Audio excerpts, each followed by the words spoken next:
Kwanza kabisa matayarisho yanaendelea vizuri. Matayarisho yalianza tangu tarehe 14 na bado yanaendelea. Na nafikiri leo tuna nafasi ya kufanya mazoezi, lakini bado pia kesho tuna nafasi ya kufanya vipindi kadhaa vya darasani kuhakikisha kwamba kitu kinaenda vizuri. Ni mechi muhimu kwetu kama Tanzania, mechi ya kufuzu wa AFCON. Tayari tulishashinda mchezo wa kwanza dhidi ya Equatorial Guinea, mechi ambayo ilitupa nafasi ya kucheza mchezo huu, na mbele yetu tuko na Ethiopia ambao ndio geti ya sisi kurudi kwenye AFCON kwa mara ya pili mfululizo. Kwa hiyo ni matarajio yangu kwamba wachezaji wetu wataweza kufuata maelekezo ambayo tunapeana, kucheza kwa nidhamu kubwa, kuhakikisha kwamba tunaenda vizuri nyumbani, lakini pia mechi kuibakisha hapa kwa maana kupata matokeo ambayo yatakuwa rafiki dhidi ya mchezo wetu wa pili wa marudiano kule Ethiopia. Coach, kama ni geti, maana yake ni kwamba geti pekee ambalo litakufanya uweze kufuzu AFCON 2026 ni Ethiopia. Unaichukuliaje mechi? Kwanza Ethiopia ni timu nzuri, ni timu ambayo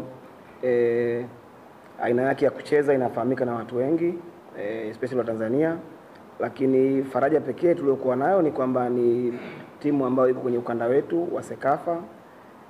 Kwa hiyo tumecheza nao mara nyingi, wanatufahamu vizuri, lakini pia na wenyewe wamekuwa na faida, inaweza kuwa na faida hasara, kwa maana wamefungua milango ya wachezaji wao kucheza Tanzania.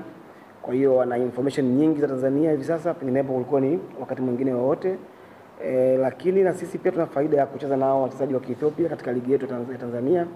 Kwa hiyo kuna namna fulani hivi sasa mechi yetu sisi na wao itakuwa na ladha tofauti, kwa maana ya hiyo hali ya mwingiliano wa wachezaji kutoka kwao na kuja kwetu. Lakini mwisho wa siku ni kwamba sisi tunatamani kuwa sisi, kwa sababu tumeweza kucheza AFCON iliyopita. Tunaamini sisi tuko mbele yao kwa sasa. Ni lazima tuhakikishe tunatumia ukubwa wetu huo wa faida ya kucheza AFCON iliyopita na kupata nafasi ya sisi kusonga mbele. Maswali kwa kocha? Asalamu alaykum.